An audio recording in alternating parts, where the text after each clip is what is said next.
Hi, this is Jason from Horrific Nightmares, and it's time for a positive spin. Today, we're going to be talking about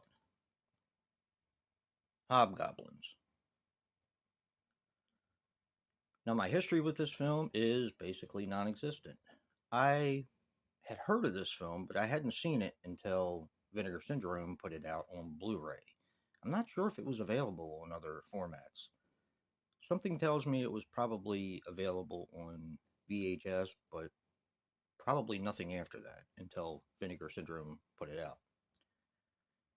And I do like movies like Gremlins, Critters, Troll, stuff like that. Now, this got a 2.2 on IMDb.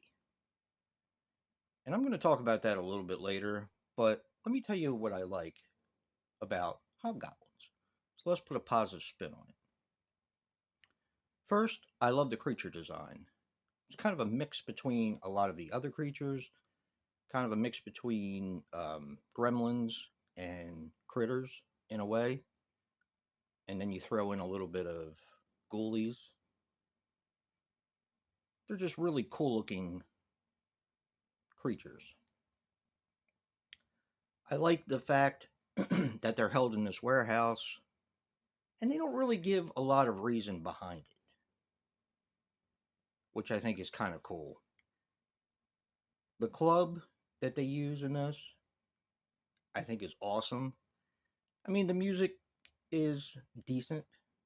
It's definitely not as bad as some of the other 80s music in movies like this.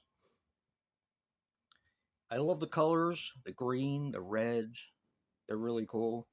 And, they kind of handle things the same way as a lot of the other films where when they attack, they're rolling around with these stuffed animals. And I think that it's fun. There's a lot of charm to be had and a lot of entertainment to be had in this film.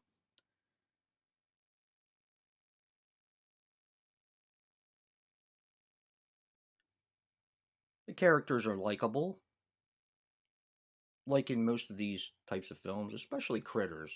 I feel like, well, Gremlins too. I feel like the characters kind of have to be likable in a movie where they kind of wrestle with stuffed animals. Um, the characters definitely have to be likable. I like the way they move their mouths and stuff. It kind of reminds me of Full Moon. And this is kind of the point that I wanted to get to about Hobgoblins. As I said before, this got a 2.2.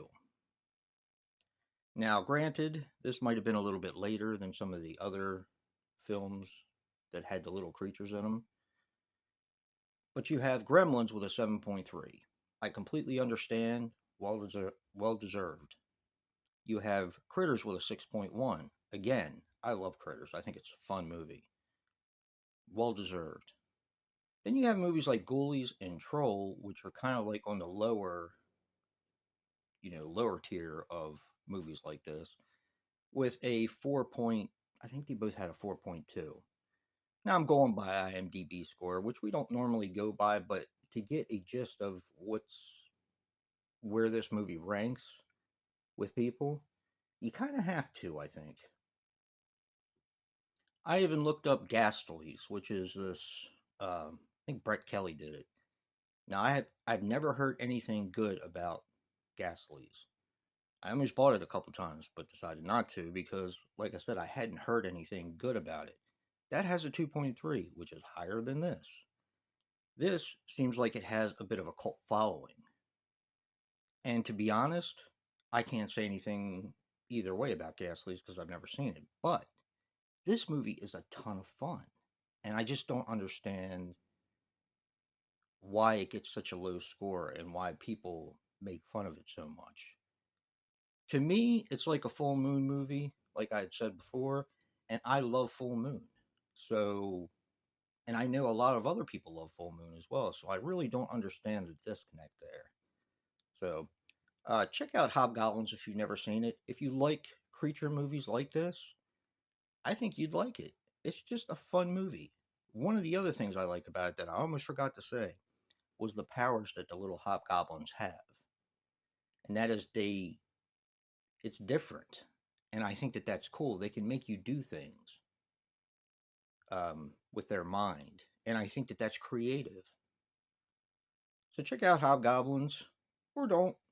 But don't forget to check out Joe's positive spin for Hobgoblins.